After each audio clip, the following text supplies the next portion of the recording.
80% of the US has a metabolic disorder. 80%. That is insane. But I've spoken to organizations who have told me, I give one health coach like 10,000 people.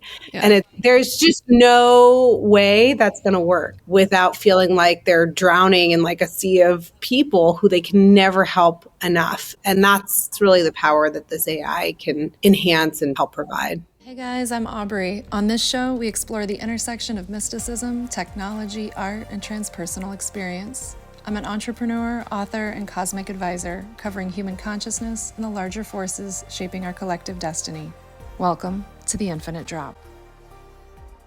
Artificial intelligence is set to revolutionize the health and wellness industry. But what does that actually look like in real life? Today, I'm joined by two experts at the forefront of this evolution. Amy Kelly is the CEO and co-founder of Miri AI. She brings her background as a licensed psychotherapist to healthcare innovation, helping to shape how AI can be leveraged to support behavior change and long-term wellness. Shannon Morse is co-founder of The Green Door Life and a certified personal trainer with more than 2 decades of experience. She was the first health coach that Miri AI was trained on and is known for blending her expertise in nutrition and strength training with the energetic factors that shape our relationship with health. Today, the three of us will be discussing how artificial intelligence is reshaping coaching and the health and wellness space. We'll be looking at where it can be applied for good, as well as how human expertise will still fit into the equation. We'll also discuss the potential risks of AI-driven wellness initiatives and some of the perhaps less well-known conversations happening right now in the San Francisco tech scene. Let's get into it. Amy and Shannon, welcome to The Infinite Drop. Very excited to be here with both of you. I've been waiting for you two to meet. Yay! Well, it's finally happening. Yeah, thanks for having me. This is great. Yeah.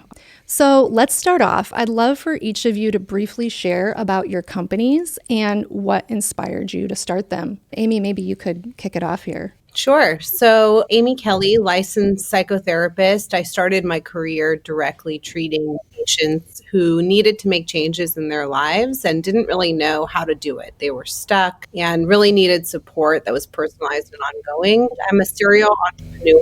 My first company aimed to help clinicians with burnout in hospital care settings and nonprofit settings with high volumes of cases as interns. And instead of that option, I created an educational model that allowed them to work in a private practice setting. I was approached at that time after that business, which is called Revive Health Therapy, that scaled to a few cities. And Boris Kursunsky, who's the former chief technology officer at Lyft, approached me about 2 years ago with a prototype he had built using large language models, AI, natural language processing, with one cranial sacral therapist that he had scaled using her methodology and approach. And I thought, this is the thing that's going to change healthcare and wellness delivery in our country, because now a clinician or a practitioner can actually provide care to an infinite number of people without burning out. And those people can access personalized ongoing support catered to them and feel less alone in their healthcare journey. So that's Miri. We create agents, AI agents, for organizations that we partner with so that they can deploy them to their customer base and scale care effectively.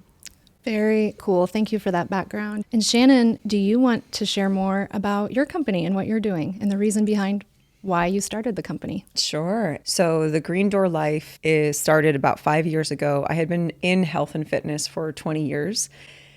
And in that process, my businesses grow from organic, taking in information from what's around me and what's the need in the market. So for example, the Green Door really started in 2020, where gyms were closed, there was nothing available, and all of a sudden we had to be like, oh, shoot. We're going to have to figure something out rather quickly, because as practitioners, we were all meeting people in person. We were delivering all of our offerings in real life, and we had to move virtual. And so out of that experience, we basically just filled in the market where there was the gap for what people really needed for health, whether it was community gatherings, whether it was working out virtually, it was the nutrition components that we were already delivering. And the Green Door Life essentially just evolved like this massive growing tree based on what we were seeing were the missing pieces in the market for holistic health. So everything, as you already mentioned, from nutrition to strength training to mindset and actual true behavior change. And what I love about this that Amy is speaking to and why her and I have resonated so well together is that as human practitioners, we can really do only so much, but we can also find ourselves repeating the same thing over and over and over again. What we did in our model is we have an online virtual platform that educates people on the things that we would likely be repeating many times. As Amy and I have had many discussions, it has limited us from truly scaling. And so we are servicing individuals, groups, and corporate capacity, really helping people to listen to their body and start to build an internal map so they can be the guides and the drivers of their own health journey. What I love about both of your backgrounds and the companies that you've started is, Amy, you have the psychotherapy background, and we know mental health is such a huge core component of overall health. Shannon, you're approaching diet, nutrition, strength training from a very similar perspective, and mental health's tied in, but it's also the energetic and the emotional health. This is so great to have two women-founded companies that are very successful, and you guys are out there and you're promoting this and giving it a bigger platform. Amy, what's the core problem you feel you're solving in the wellness space with the application of AI? So Shannon and I really resonated on many different levels. And in my prior company, which is still going very strong, what I found is that I could go and directly help people, and it wasn't enough. There was so many people who were in need. And then I hired a bunch of people and I trained them on my approach. And then they went out and kind of helped people, and it still wasn't enough. And then I hired interns, and then we reduced the cost, and then they just couldn't service enough people. And that's how that company grew. And what I saw firsthand was there's never enough people to really help all those in need. And when I say that, I mean this sort of ongoing personalized capacity. We can read a book, or we can, watch something on YouTube, or we can scroll through social media and try and learn as much as we can. But it's really different when you're in the moment and I'll give you an example. I was at the Chase Center at a concert. I saw Madonna actually with a girlfriend. No big deal. No big deal. I didn't get to meet her. I just saw her, but she's fantastic. Go see Madonna if you haven't seen her show and she's performing.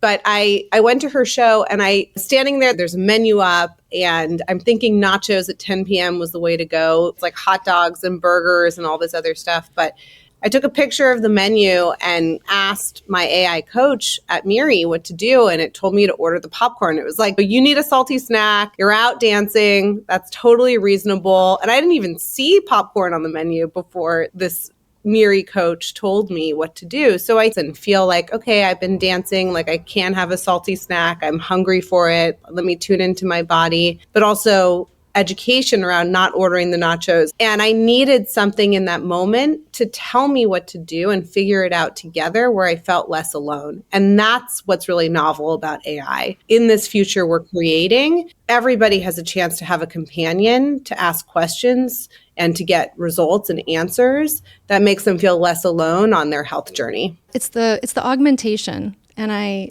say that and talk about that when I'm speaking with people who are more unfamiliar with AI or haven't had a chance to really work with it or try it out yet, try any of the applications that are out there. It's not about replacing people. It's not about replacing human experience or knowledge or wisdom. It's really about having tools that can help augment what we're doing in the world. So, Shannon, you were the very first health coach that Miri was trained on. First, I'd love to know what that process was like for you, and if there was anything unique you discovered about how the AI learns that maybe was surprising to you.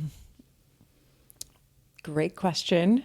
I'm kind of moving my brain back in memory. Well, I loved actually meeting with the Miri team. Every time I've met with them, I've been excited and inspired, and we all have ideas that we're putting together, which has been really fun. When we started, Miri has now progressed quite a bit. So in our first rendition, it was almost like, and this was my experience, it was almost like teaching a baby everything that you'd learned up to university, where you were essentially like, okay, we're going to show you everything that we have already learned over the course of 20 years. Because that's essentially what we're doing. We are taking the information of the Green Door Life and some of the nuance of the Green Door Life and then giving it to this large language learning model and asking it, can you now have a conversation with someone as if you were a coach? And that process is really wild. And there's areas where it can absolutely succeed. And there's areas where there's always going to be nuance from the human perspective that almost feels clairvoyant or just so intuitive. But what I'm actually love, and I know you and I have talked about ChatGPT and how it almost feels like telepathy sometimes, where you put in a prompt and you're like, thank you. That was exactly what I wanted to say that I didn't know how to say yet. And now you said it for me. That's perfect. So I feel like there's an aspect with the Miri coach as well, where it's learning and we're getting to see as it advances the benefits that it's going to have with that kind of relationship building that Amy's talking about. But I think the most surprising thing was just for myself as a practitioner to have to realize how much I have amassed over 20 years and then how to communicate the system that lives in my brain to an external software or programming. Right. That was a trip to actually. It's so amazing to think about. We have all these experiences and knowledge and wisdom and insight.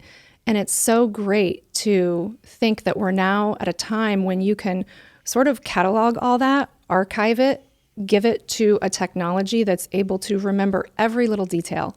Because as our careers go on, I mean, Amy, you were talking about you don't always have the book. You've read a book, you have the knowledge, but you don't always recall it in the moment, or you don't always make the connection points. And with AI, what I've found is that it does recall all of those micro details, and it will remind me sometimes of things I've told it that I have forgotten. That is one of the incredible aspects of these tools, not to mention, and I'll just keep saying it, the scaling, because there are so many people in need. Everyone is in need in some way, and these tools provide a way for everyone potentially to have access to the tools they need.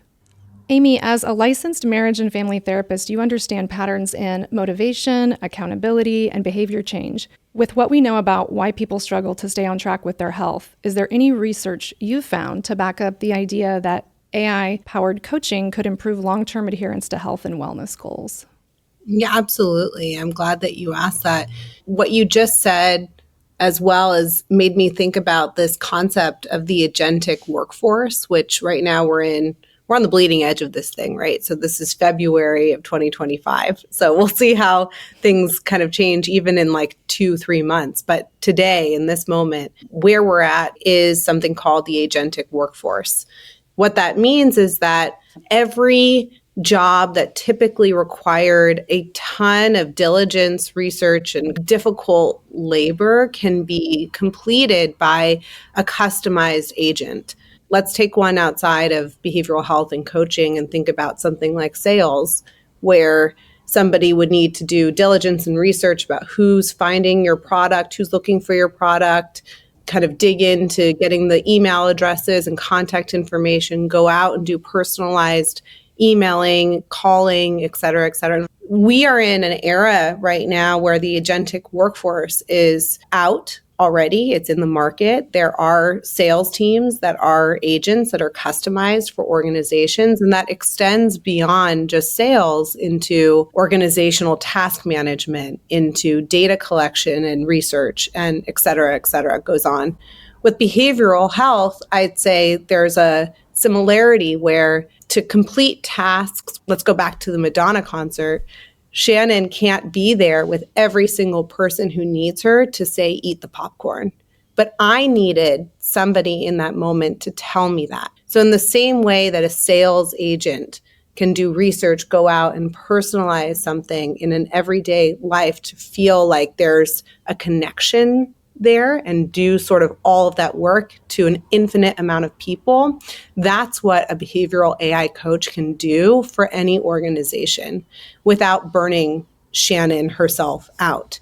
And while deploying this new type of care so that everybody feels like they're not alone and has this companion to ask questions and nudge them along the way. With your question specifically around how does this help impact behavior change, we use motivational interviewing. We built a human in the loop capability. So there's something called the Hawthorne effect where you feel like you're being watched and it really helps you make the right decisions. We built in tracking, follow-up. We have goals that people are meeting daily and then long-term goals. And we can really see where people are hitting that, what tweaks they need to do to change, show it to them. So there's a mirroring effect, and then give them also weekly progress reports. That's all built into the app. So it feels very human and again is always available and highly personalized. That makes sense from my perspective, just intuitively. I don't have any of the research to back it up, but intuitively it makes sense. I've been finding that I definitely feel more motivated or incentivized to check in with the different tools that I use because it is so personalized. Whereas perhaps in the past, if I had downloaded a fitness app, I might just get the app, use it a couple times and not engage with it anymore because it feels, even if they've personalized it somewhat, there's not a connection. And with the AI tools that I've used, they've come to know me over the last year and a half or understand who I am. And I am incentivized. It's like for me, it's like having a personal assistant is what it feels like. Shannon, some people hearing this, and even myself, I'm one of them, fear that maybe AI will reduce human autonomy by getting us too reliant on it making decisions for us. Some people, Amy, might hear this and go, gosh, she couldn't decide whether she wanted popcorn or nachos at Madonna. But the point is, if you're somebody who's on a health journey, that is an important decision. And in the moment, you might be wanting to make the right choice. So Shannon, in a world where AI would be suggesting what to eat, when to sleep, how to optimize everything, how do we avoid becoming overly dependent on external guidance? I love this question. A lot of things come to mind. I was actually having this conversation yesterday on another podcast about how we make decisions. And we usually make decisions as humans either by talking to ourselves or by talking to others. And some of us will have different levels of the spectrum, where some of us really like to crowdsource. It's like if we have a challenge in our life, we're like, I'm going to talk to all of my friends and see what they say before I'm going to make a decision, you know? And those individuals might do really, really well with AI. And then we have the other ones that go within and they spend time with themselves and they go introverted to get their answers. But generally speaking, the places where they go are still the same echo chamber. I feel like this would be the barrier that I see with AI, which is if you are the one that is essentially choosing what you're putting in, it's almost like you're able to direct the kind of answer that you want. But when it comes to the human-to-human interaction with coaching, the difference with coaches is that they are going to be able to, like for myself, I can pull from a perspective of over 1,000 individuals that I've walked through. And I can see those moments where I would say, well, actually, popcorn might not be the best option for you personally because we know that you have these issues. The last time that you had popcorn, it was late at night, it was doing this thing. And we know that you like to bypass your own logic and you like to choose something that feels like the fun option or whatever it might be. So there's that aspect. And I've asked myself that question so frequently because, of course, moving into essentially give our framework to Miri, like how we check in with clients, the way that we encourage habit change, the way that we gather biofeedback data, like all of that is our proprietary system. But I truly believe that bringing that to a broader demographic and really being able to provide that type of structure and support is going to help but not replace. I see them as being so beautifully integral, but I also think that it's our responsibility as the human component to be able to educate individuals and to help them to understand if you are still going to the path of least resistance, you're still operating in an echo chamber. Mm-hmm. So we actually need to be challenged. We need to be surrounding ourselves with all varying perspectives and insights and get uncomfortable. And that's what coaching is. It's unfortunately making people uncomfortable. My job is to make you very, very uncomfortable. I started thinking as you were talking, I moved to Nashville about 2.5 years ago. And prior to that, I lived in a big city. I lived a really busy life, a busy career. And I had just never, over the course of my life, learned how to cook. I was intimidated going to the grocery store. It might sound weird, but I would get anxiety in the aisles, just seeing all the choices.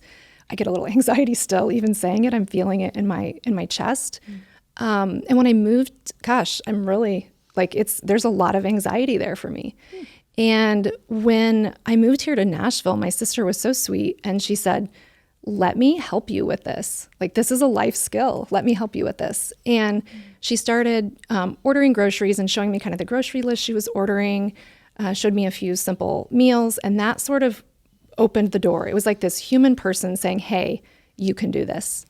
Now time has gone on, back, she's not going to be there all the time to hold my hand. I'm an adult. I realized I was at the grocery store the other day and I felt that feeling again. And I just got on ChatGPT and I said, "I'm here. I don't know what to get. This is kind of what I'm thinking." And it gave me a few recipes. I said, "What do I need to buy and how much?" And all of a sudden, like magic, instantly it was right in front of me. And it was so amazing. I felt so confident. I went and picked up everything I needed. I went home and then I was like, "Okay, tell me how to make this." And I have had the best dinners. I don't do that every night, but I do it more and more frequently. It's kind of gotten me past this hurdle in an area of health and just well-being in your life, right? Being able to cook for yourself and not be too intimidated to do that. So I really see a lot of these tools as being supplementary. I don't see them totally overtaking. Who knows, right? This is the beginning of a crazy revolution. We don't know what's going to happen, but I really see them as being additive and not replacing people per se. That was a great example. It was a great, I was going to say, imagine, your favorite, maybe it's your sister, maybe she is the person that cooks the best meals and really helps you make those decisions in the grocery store. And she's the one that really helps you with the recipes. I was thinking if you like ChatGPT, I really want to get you on to Miri because we built capabilities where you can take pictures of items in the grocery store, pantry that you have at home, your fridge. It will tell you what to cook. It'll tell you how to make things. And if your sister is the person that you like to follow, for instance, and if she had a Miri, it would be her advice in her tone, just like having her there with you in the grocery store. So you never have that's to. So sweet. That's so sweet. Yeah. I would love to have Corey with me all the time. Totally. So, great. that's exactly what we're making is how do you pull a human into the loop using this technology? So you're following advice that's verified in what you want to be following. And you have that feeling of connection with the person that you're trying to follow their advice. So, you get this warm feeling like, oh, it's my sister. That would be so amazing. I could, without bugging her, do the things that she would recommend for me to do. And beyond actually having the practical advice, there's that connection there and that accountability there without her having to leave her job and tell you what to do all the time. And that's what we're doing at Miri. It's how do you harness this technology to actually foster more meaningful connections more of the time at scale. Amy, this one's for you. In a 2024 data brief published by Interface EU, and I checked it out, it looks like they adhered to pretty rigorous research standards. The research showed that women make up just 22% of AI talent globally. When we get up to senior executive roles, that number falls to about 14%. What has been your experience navigating the AI industry, specifically in a city like San Francisco? I mean, this could be a whole podcast in that itself. I'm not going to lie. Pick the juiciest part and run with it. This could be a whole hour. I'll add a statistic, which is women in my position who have raised venture capital funding and are the CEO and founders of AI startups.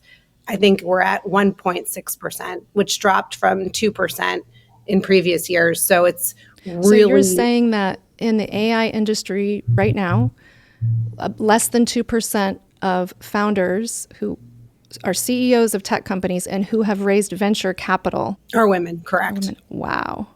And It's dropped It's actually dropped. It used to be 2%. It's gone down to 1.6%. So what I've found is I've been lucky in that I've been embraced a lot by the community. But what that equates to is, I'll speak on stage at TechCrunch Disrupt, for instance, which is amazing. So I'm really embraced, but I'm sort of like the token woman on stage, right? And everybody else who I'm sitting with might have raised capital much more easily than I did. And we all know that. I think you just kind of use the advantages that you can. It's an uneven playing ground. I always ask investors what percent of your portfolio is women founders, because I'd say 20% to 25% means it's a very good VC. Means that they're really kind of actively trying to support women if you're seeing 25% of their portfolio. That's correct. And the problem is there's flow-on effects, because once you're raising capital, then you basically are growing at a rate that will allow you to raise the next round of funding. So you're on this treadmill, and the flow-on effects of not funding enough women early on means there's fewer women at the next stage, and then fewer women at the next stage, and fewer women at the next stage.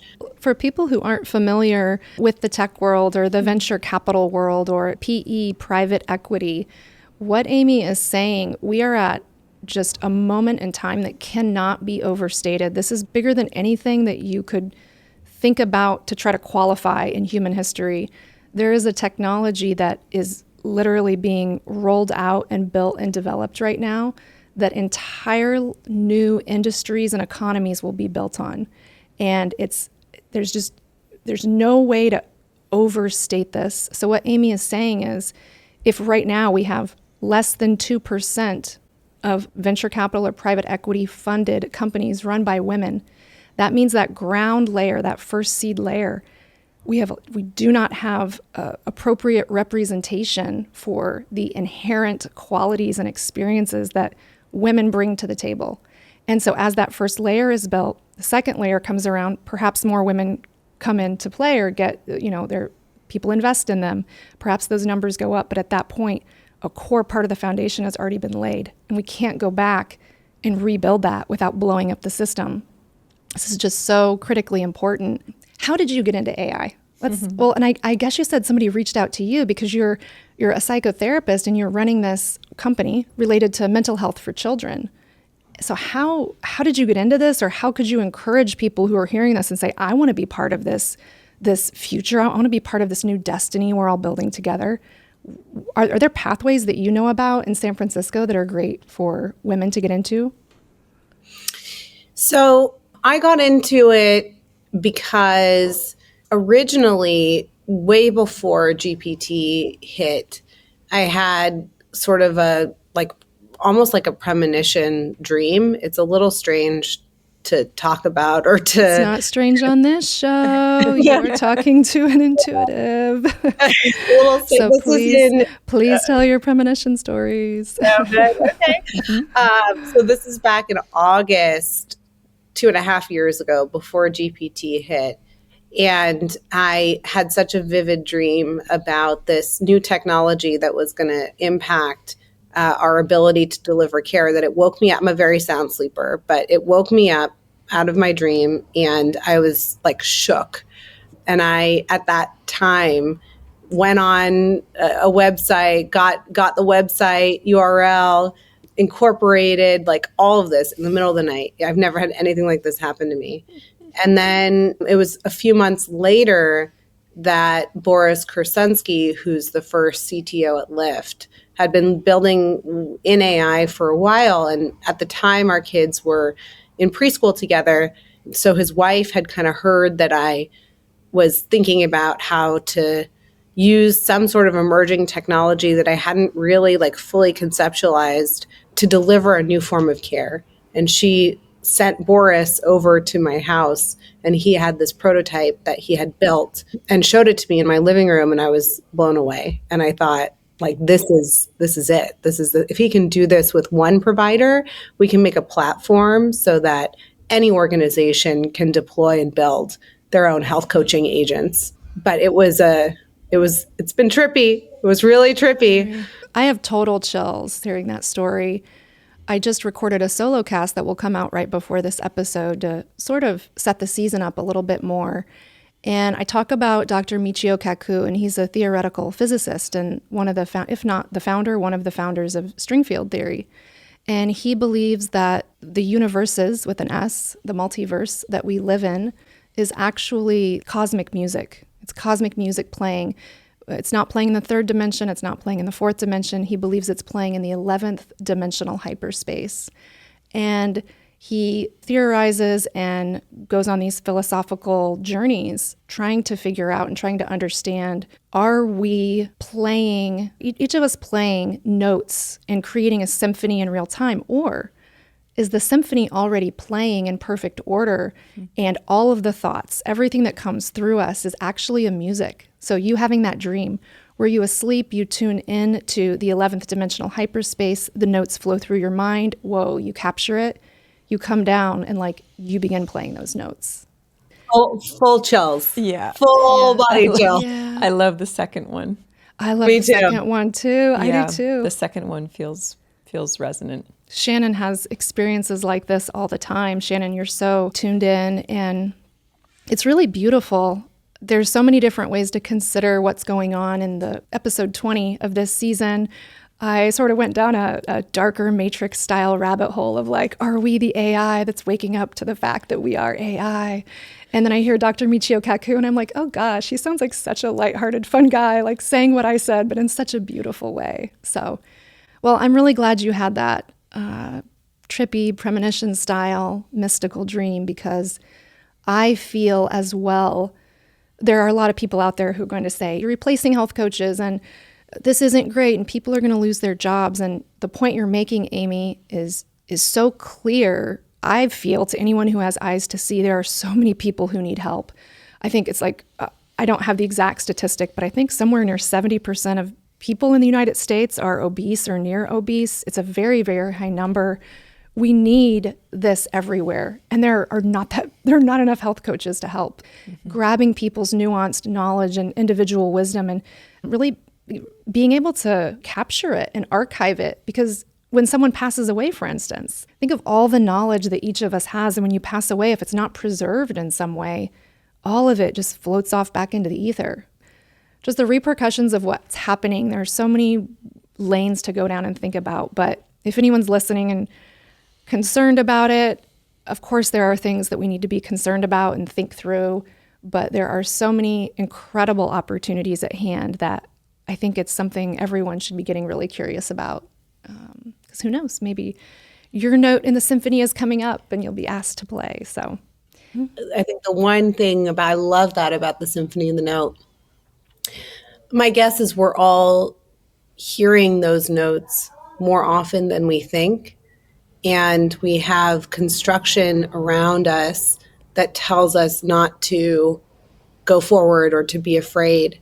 And you know, if I had heard, for instance, that statistic of women founders at the time, there was not really a lot of AI founders out there because it was pre-ChatGPT. There was some. AI has been around for a long time, but it wasn't as widespread and known.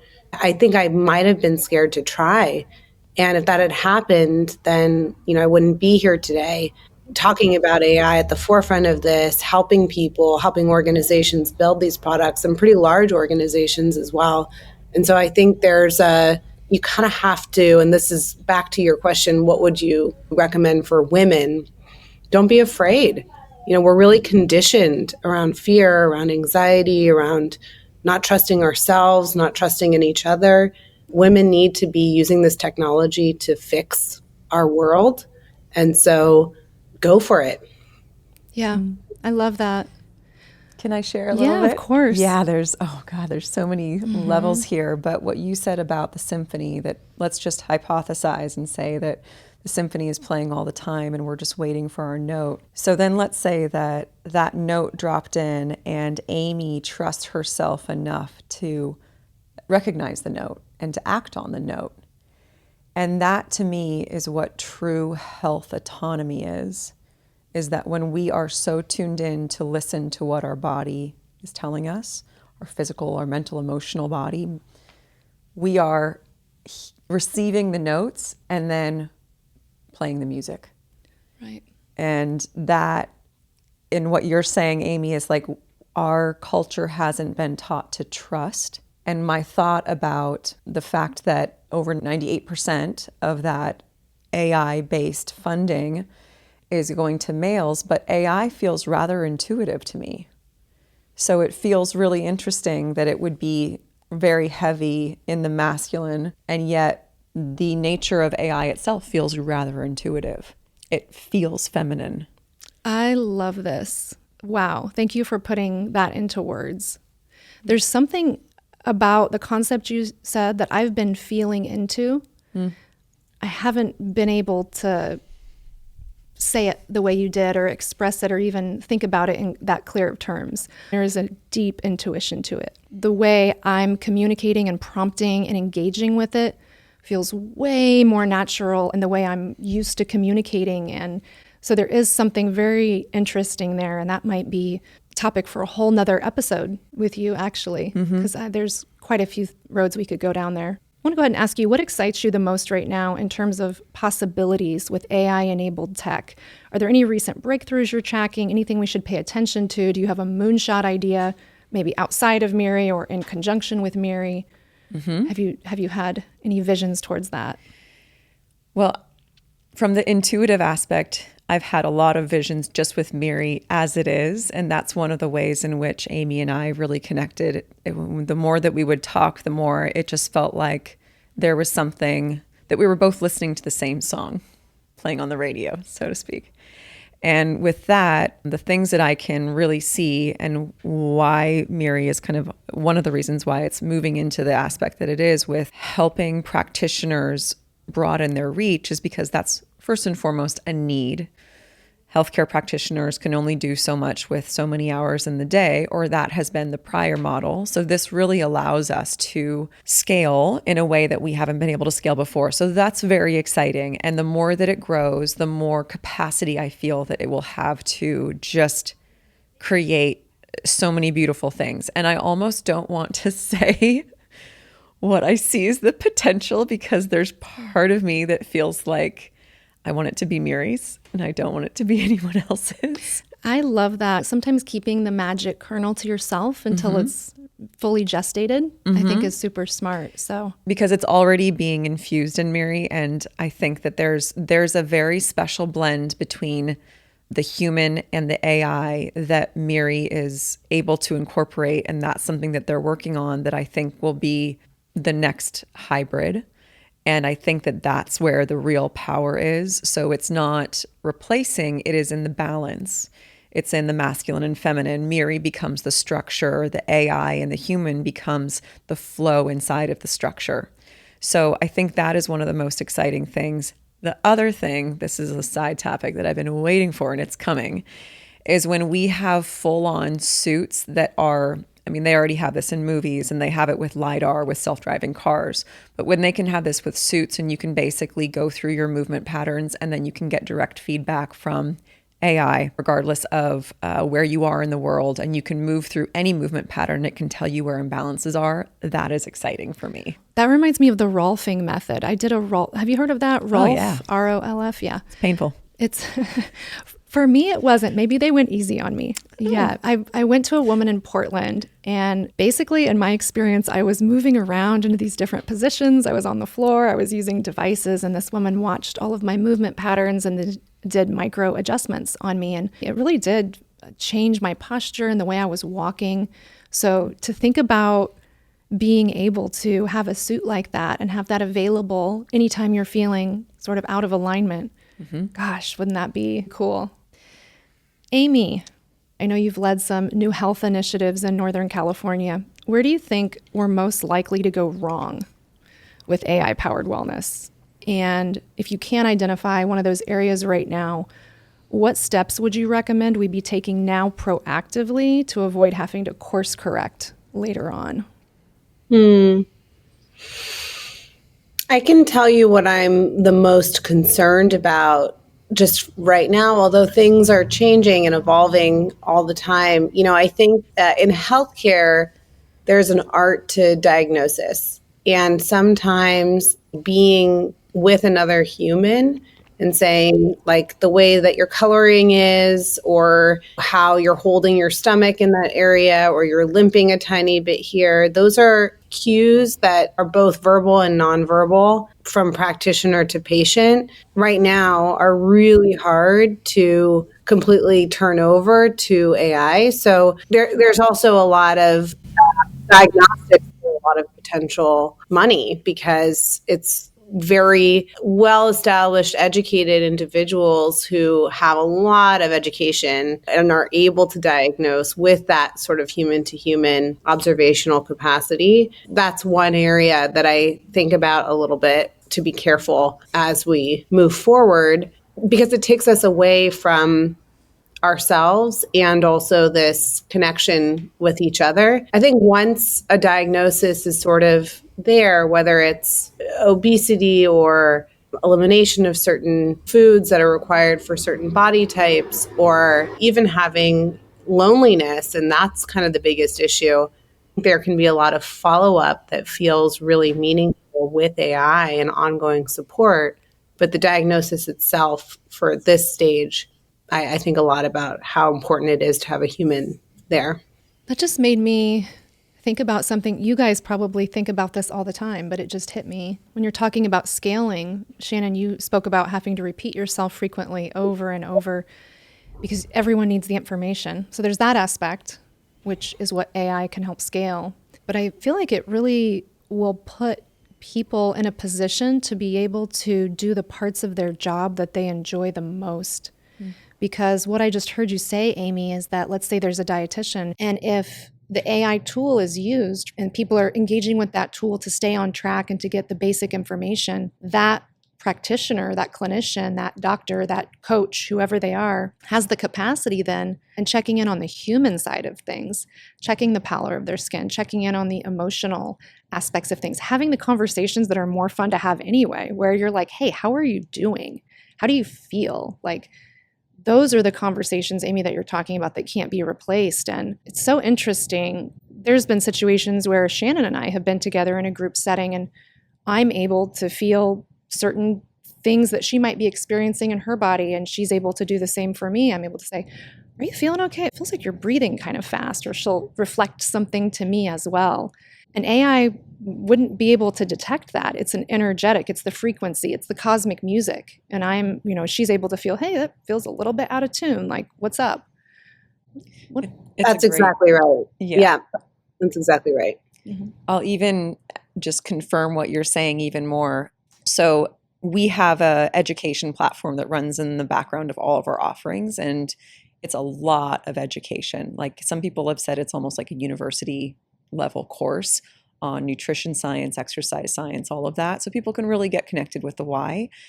That stuff I used to tell people one-on-one, and it was so much. And sometimes I'm human, so I'll forget. I'll forget who I told it to. I'll forget how many times I told it. Did I tell it to you once? Was it 4 times? I'm not sure. Usually you need to remind people 3 times for it to actually start to sink in. So I completely agree with that. And that's one of the reasons why it's been so cool with Miri, because as practitioners, we can actually give that education into Miri as an example, and then it can pull from that. And then you as a practitioner don't have to remember who you told it to. And you can make sure that everyone's getting the same baseline education or information that's going to support their entire experience. And then the personalized experience that you were talking about with really being in tune with someone. Like, even earlier today, I led a call of about 15 women. And in that call, it's all intuitive. And generally, I'll have a general loose structure for the calls. But other than that, we're speaking to what's coming up for them in that moment. And then everyone gets to learn from each other's experience as well. And so that hybrid is such a cool thing. So I just wanted to confirm that what you were picking up was very accurate. That's the whole point of the business. By the way, I can't wait to get Amy and you in a physical room together. I know, it'll be so great. Yeah. Kind of go back and forth. So, Shannon, AI-driven wellness tools could be incredible democratizers, like what Amy was talking about. But there are health coaches and independent practitioners out there who are worried about losing work. So how do you see this? It scales, right? We have all of this, we have this ability out there with Miri and tools like this. How do you see human health and wellness coaches fitting into the model when tools like this inevitably start gaining traction? This will definitely gain traction. There's just no doubt. Mm-hmm. And when that happens, tools like this are often incorporated into preventative health initiatives provided by larger health insurance companies or corporate wellness programs. So if there's coaches out there listening that maybe are a little bit excited about this, but also maybe a little bit afraid, what would you say to them? Like, what's the vision? How do you see this kind of rolling out in the industry at large? Yeah, I mean, I can only speculate, but I can speculate based on what we see in any trend of the health and wellness industry, which is we will start to see it move with whatever company is implementing it. It'll move in a very healthy way, meaning balanced, in the sense that I think that the education of how people can use it and to not rely 100% on their answers, but also to consult their doctor or their physicians or their coaches, essentially to have that education around in the beginning, I think is going to be the most important key to their success. And I could extend this to something like peptides. Peptides were absolutely dominating everywhere, but if people aren't educated to how to use them effectively, then it can either be very damaging long-term or it can be very effective long-term. But if they don't have the full spectrum of the information around it, then that's going to dictate where it goes. So I think for coaches out there who are having that anxiety or that concern, which Lisa, my co-founder, and I had the conversation, we were like, are we going to basically give our thing away to, an AI platform, which was a real, it's a real question. I really deeply in my body felt the thing that you spoke into, which was this is a collaboration. I feel that Miri is a collaboration. It's a collaboration tool. And we're actually working on a corporate wellness initiative with Miri right now, because the reality is that as a company of 21 at the Green Door, we can only handle so many people in a corporate setting. But with Miri, we can 10 times that, if not more. And so I think if you have the vision as a health practitioner and you can use something like Miri, you can actually just exponentially support yourself, give yourself some time back, make sure that everyone has the information that you want and need, and it can really be an asset.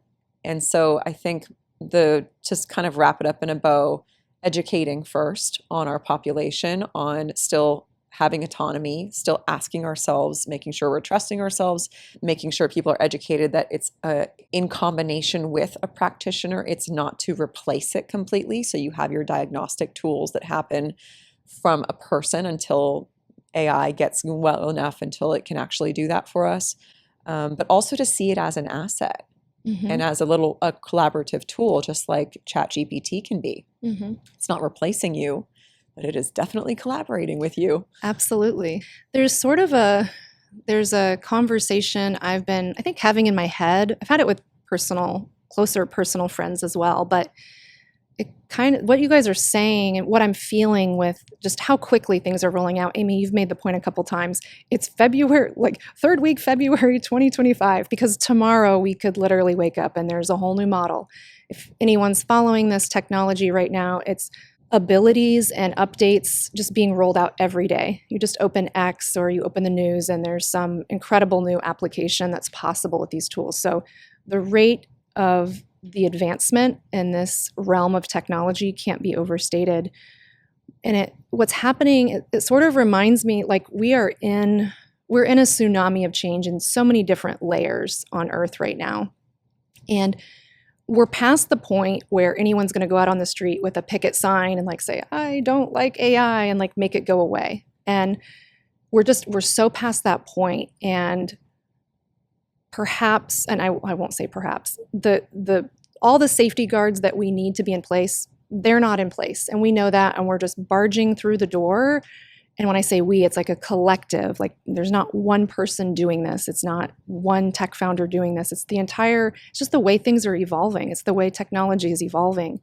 And It's flowing forth and it's here. And so there are going to be mistakes made. There are going to be areas of that seed layer that we talked about earlier that need to be rethought and rebuilt. Some things won't stand up to the test of time. And it's just a time in human history where I would say, for me, the intuition I have is this train has left the station. And for me, what I feel intuitively, and everyone has to make the choice for themselves, but what I feel intuitively is that it's better to get on this train than to not get on the train. The station we are standing on, whether you want to acknowledge this or not yet, you will soon come to acknowledge that the station there won't be anywhere to be at that station anymore. And it may not be the future that you had anticipated. It may not be the future that you voted for or you chose or you want, but it's here. And once you step onto the train, it's exciting. And I think when we're going forth into we're going somewhere in a train and we don't know what the destination is, of course there's going to be some nerves. Like, you'd have to be an absolute maniac not to have nerves. This is crazy. Like, this technology is wild. But we're going somewhere together as a group, and it just feels like being curious. I think you don't have to be excited, right? But having curiosity about what is happening and even dipping your toe in. If you haven't tried any artificial intelligence tools yet, maybe you just start with one of the free versions out there and you start engaging with it and see what it's all about. And it is a very intuitive process with a lot of these tools. That's what it's built to be. So I would just say try it out and see what happens. And all of the fears people have, they're not unwarranted. It's just, I think we're at a place where the conductor started the train and we're going somewhere. So I was also having a thought, Amy, when you were talking about being able to scale and help so many people. And Shannon, you've been mirroring and repeating or echoing, saying it's important to you have these tools and you have a practitioner or someone you're checking in with, a human that can validate or accompany the information, the knowledge you're getting. Amy, I almost have this thought, and I know this is not what you are recommending, it's just a general thought I have, with so many people in need, especially in health and mental health.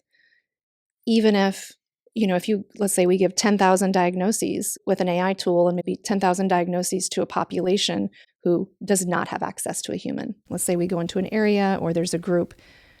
I can sit here and say confidently that would be better than nothing, because even if, let's say, 1,000 of those diagnoses are a little bit off, I just think the value add at scale is so large. And I think when you're moving forward with a technology like this that we don't even know what it is, we're moving forward with something like this that no one can put their hands around. There's going to be that first step into the ocean where we're figuring it out. And then as time goes on, right, hopefully we are advancing humanity to a point where there is not a swath of the population 10,000 deep that does not have access to healthcare or a practitioner. There's a psychologist that I used to, when I was studying, that I love. My favorite psychologist is this guy Winnicott, and he created this concept of a good enough mother. It reminded me of that, where, it doesn't have to be perfect, but it has to be good enough. Otherwise, we go into this kind of, especially with health, this idea of like precision medicine or perfection. And I know there's been companies that on the path to perfection have like imploded, or because our microbiomes are so unique, and this is where it gets a little bit tricky with diagnoses and why humans are so meaningful in the loop. But I think depending on what type of care you're providing, right? Like if we're talking about well-being and lifestyle change for folks who don't have any care, then yes, like that's the whole concept of Miri, that we need to be able to provide good enough care in a scalable way to everybody who wants it. And that is better than nothing. And in fact, not just better than nothing, but sometimes better than anything else you can get. Absolutely. As this evolves and keeps going. I hadn't heard of that concept, The good enough mother. Was that what you said? I'll have to look Right. that up. Good enough. That's really, Yeah, we get caught in this like perfection Yeah. kind of cycle. And there was one other thing that was in my mind that I wanted to talk about, which is the health coaches out there who are worried about their jobs. And what I would say is those same health coaches have all worked in big organizations where they are so inundated with requests for help and they're not being paid enough to service all the people who are in need. I mean, I won't name any, but I've spoken to organizations who have told me like, yeah, I give one health coach like 10,000 people, right? Yeah. And it's like, there's just no way that's going to work. So when we talk to those organizations and we're like, hey, why don't you give these coaches this tool so that they can actually effectively make changes and help people? It really empowers them to do their best work without feeling like they're drowning in like a sea of people who they can never help enough. And that's really the power that this AI can enhance and to help provide. Can I speak into some Absolutely. of that too? Okay, yeah, because there are so many things in there. I was in India in December and I actually sent Amy a message and I said, Miri needs to be here. Because just from the very, very base systemic issue, especially in the US, but it's all over the world now. Starbucks is in India. Not to say that there aren't good options at Starbucks, but you know what I'm saying. So the majority of the US, you had a statistic earlier about like 70% of the US being obese. Well, 80% of the US has a metabolic disorder. 80%. That is insane. The call that I led this morning, we talked about one of the clients, we're in week 2 of our 12-week program. She basically asked, why would I choose a whole chicken instead of a protein shake? And I said, okay, well, how many ingredients are in chicken? And she said, okay, I got it. And then we looked at how many ingredients were in a protein shake. There was 50. And the majority of them she couldn't name. She couldn't actually pronounce, right? You think it's like trisodium phosphate, but it's not. It's some other phosphate that I didn't even know existed yet. So just that very simple education is so elusive for not just the US population, but the population around the planet, because we opt for convenience instead of for what's actually going to nourish us. And then it goes to a much more greater systemic issue with how we are farming and the food industry and all of these things. But to your point, and oh my gosh, that's a crazy stat that Amy just shared about the one coach for 10,000 people. It's very unfortunate. But what you're pointing to is just the good enough. If we can help the masses understand that chicken would be better than a protein shake, just that simple thing is huge. The wave of effect that would, the ripple effect. Absolutely. And the fact that the majority of us were never taught that, it's not even that we don't know it, it's that we weren't taught it. And so if we can start to create that change through something like Miri in terms of like health coaching, we can create this ripple effect, this infinite drop, this systemic change, because as Amy is sharing, it starts in our gut biome. And if what I said today, and it's like the thing that I remind myself all the time when it comes to health, if we are not feeding the gut, we're starving it. So anything that we eat that is not actively feeding the gut, which is really vegetable fiber, we are starving it. Anything that is not feeding it will starve the gut. And we have gut bacteria that thrives on vegetable protein. And if we don't feed it vegetable protein of different varieties, that gut bacteria literally goes extinct. Yeah. And we can't actually get it back. And so we don't know that because some of this information is so new. Like we haven't studied the gut biome for 50 years. It's only been really the last 10 or 15 years. So really, I didn't know that. Wow. That's like after 2000. Yes. Wow. It's like stool samples. All of this is rather new. And once they got a hold of it, they were like, oh my gosh.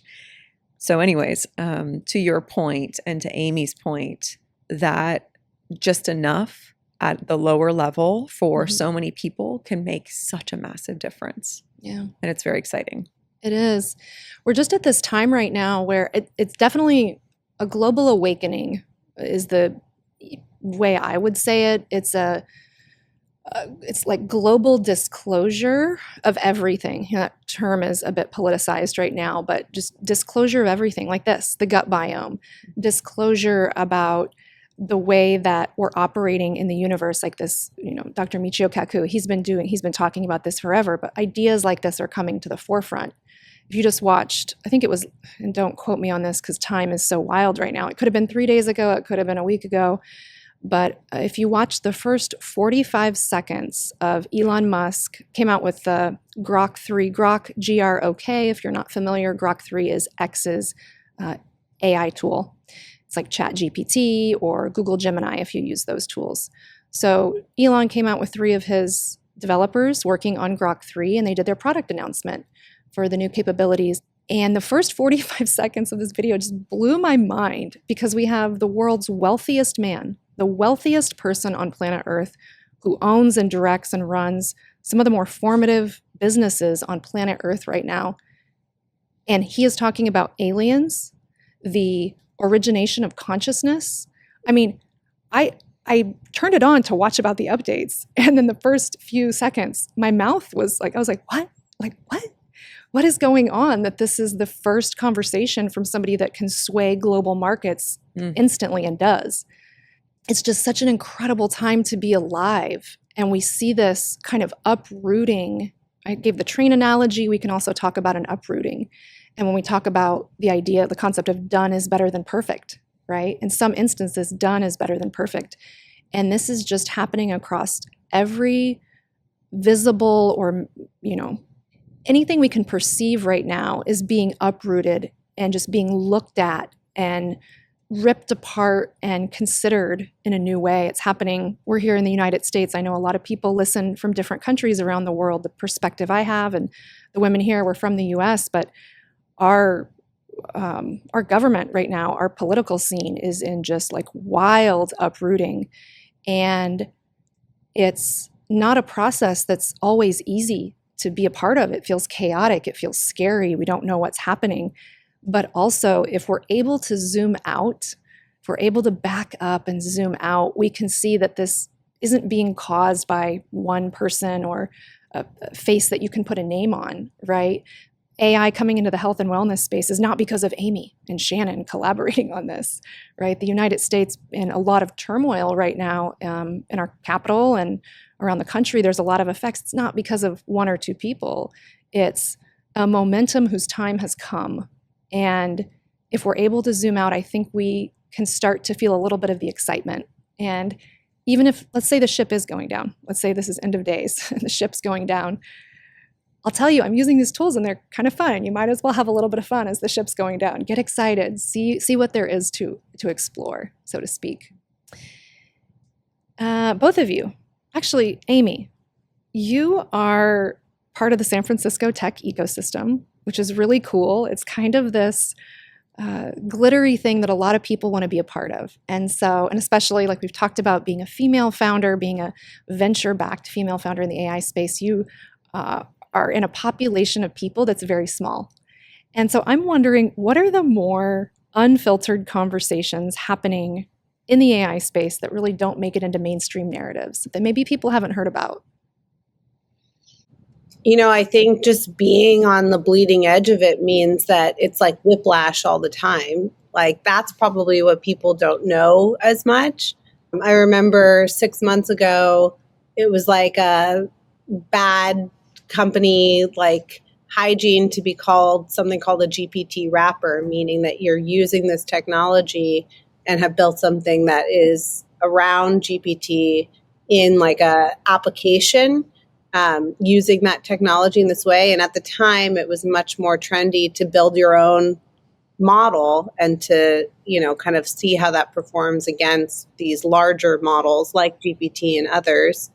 And now with DeepSeek actually coming out into the market and having this huge engine be accessible and available for free, those quote unquote GPT wrappers, which now have this new branding of like agentic verticalized agents, are the thing that's more valuable, because the tokens themselves, if they're free, imagine it being like electricity, right? Like electricity used to be expensive. Now electricity is free. And so it's not about making the electricity yourself. It's now, how do you use it? What are the use cases? How are people going to pay for the electricity? So everything changed in like a day. And that's kind of where it's interesting. I think when anything, kind of what you were alluding to with change politically, people are very afraid about unknown. Most people, they're like, oh, this is new, like what's happening, everything's changing. I actually think there's a lot of opportunity when there's a lot of change.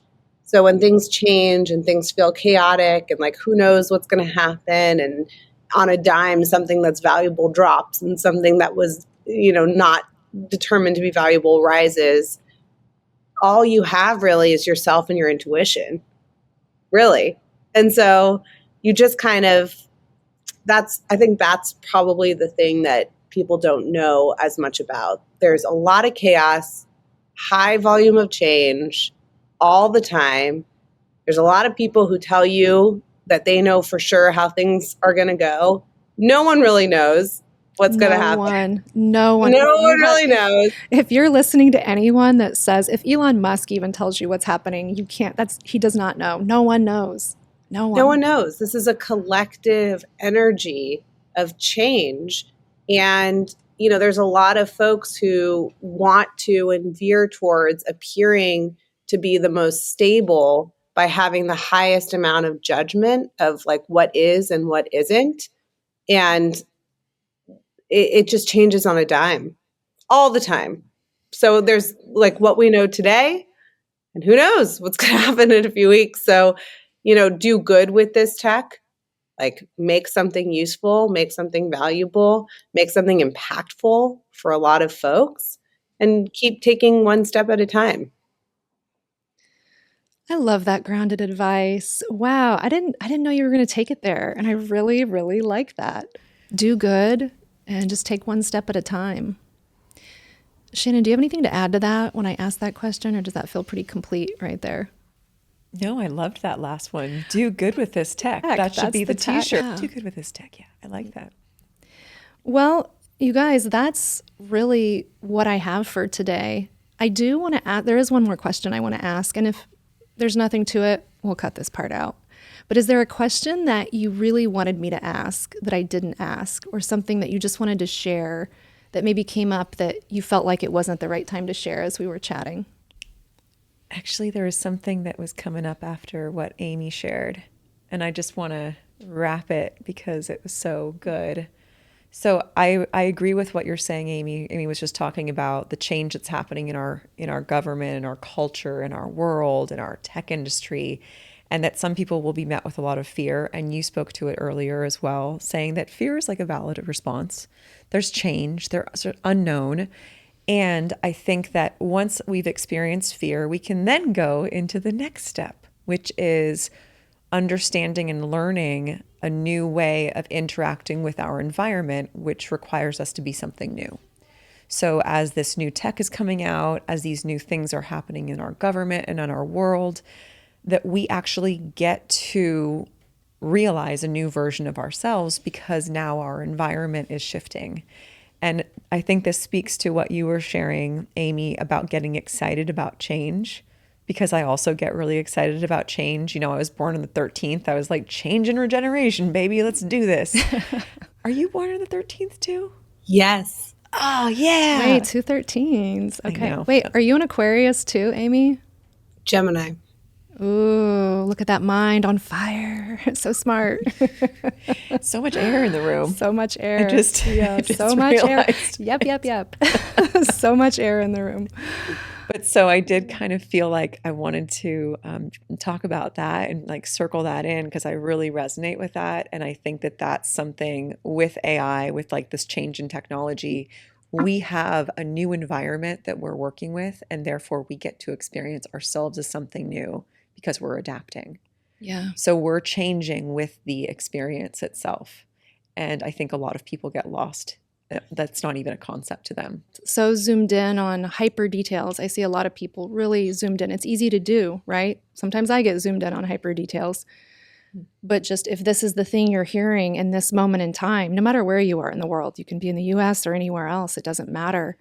Zooming out right now. If there was ever a time where it's critical to zoom out, it would be right now, like 2025 and moving forward. Zoom out as far as you can because the possibilities are endless, and that's not an Instagram-ism anymore. Mm-hmm. It kind of was before. There were certain rails on. You could dream big, you could do things, but now it's like it's real. I kind of have the feeling of like Fantasia. If you've ever seen that movie, it's an old Disney movie. You can probably pull something up on YouTube and check it out. But there's this idea of a magic wand kind of floating through the sky, and there's all these things being created. And that is not an ideal. It's not an aspiration. It's not me pulling something out of you nowhere and just saying something. It's real. I experience it for myself every day, and what I'm able to produce and create and expand on. These tools are taking my experiences, my intelligence, the things that I've gathered over a lifetime, and it's like I'm watching these networks grow out from my brain because there's an enhancement on the thoughts I'm having and the possibilities. Where we're at right now, it doesn't matter what type of, who you are, what type of job you have. If you work if you have a job that requires you physically be there, you work with your hands, you don't even work with a computer, that isn't a barrier to participating in this. We're literally at a point, like a 0 point field, a reset field, and it's happening in real time. And I said it earlier, I'll say it again, there are entirely new economies and industries that will be built on top of this that we could have never anticipated. And if you go back, if you were alive, perhaps in the 90s, you can consider like the 90s or the early 2000s and think about what businesses and jobs were available then. And then look at 2015 and 2020, what jobs and businesses are available, business models, things that there's no way you could have ever even anticipated that before the invention of or the widespread use of the internet and mobile phones and social media. And then everything changed. I have a guest coming on here later this week, and he talks about the change from the type of society that we were in and that we're now already moving into. And it's really incredible. So can I add? Yeah, go for it. Oh, man. Okay. Thank you for saying what you just said.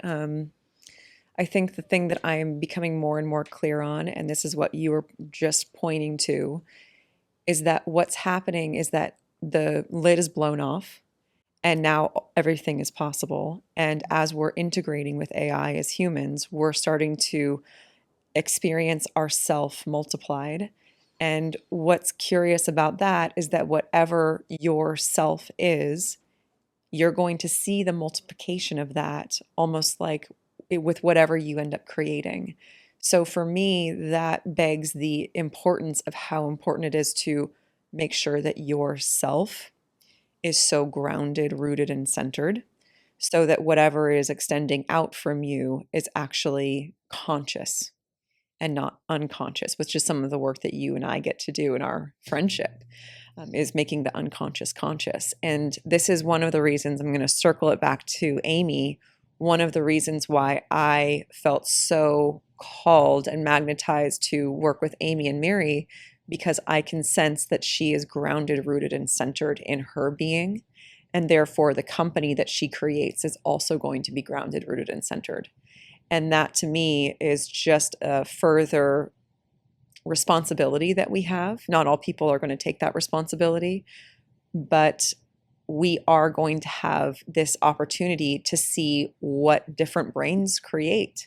And not all brains are going to be in a positive experience. Not all brains are going to be in a super, rainbows. Not all going to be rainbows. And so that was what I wanted to share because you're speaking to it. It's like we have the 0 point. And from that 0 point, we're able to create so much. But what are we creating from if we're not actually conscious of what we have? And so self-care, health, all of that stuff is still very important in the physical form in order for us to be able to do that effectively. Yeah.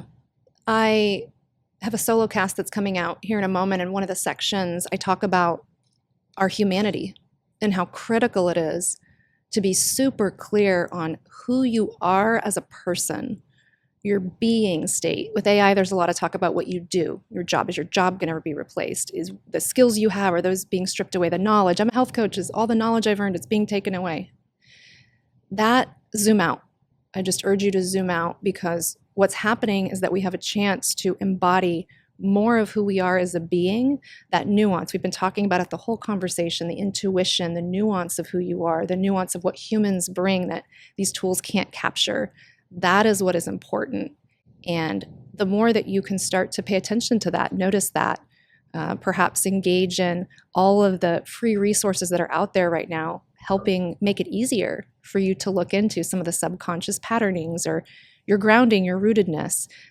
Shannon's company, The Green Door Life. I know there's a lot of resources available there in your library where people can go and be like, hey, I'm curious about this part of my body or my nutrition or my energetics. This is a first for the show, but I wanted to jump in and tell you about my new book, Human in the Machine Age. In a world that is moving faster than we can process, it's easy to lose touch with the one thing that we can trust to guide us, and that's the energy flowing through our own bodies. I made this book to be a self-guided somatic journey. It comes with free digital assets like guided visualizations, a free Spotify list I put together, tons of journaling prompts, at-home yoga poses. The list goes on and on. It's just $9.99. You don't need to have a Kindle to read it. You can just download the free Kindle app. Human in the Machine Age is a great guide for helping to counterbalance all the screen time we get these days. Okay, back to the show. I just encourage everyone out there to, and I'm doing it too, right? The three of us we haven't mastered it. And it's a time right now when there are so many resources out there that I think it's the perfect time as we ramp into this new way of being, that take Shannon's advice and make sure that what you'll be rippling out, what you'll be multiplying is of healthy and good value for yourself and the people around you. Thank you guys so much for being here. I really, really appreciate it. I'm super grateful for your time. I know you're both very busy running your companies, and yeah, I just appreciate you guys being here. So I loved it. This was awesome. Thank you, Aubrey. Yeah, you're welcome. Thank you so much. This was so nice to be here. I really appreciate it. Oh, thank you guys. Okay. Keep exploring, keep questioning, and stay immersed in the infinite drop.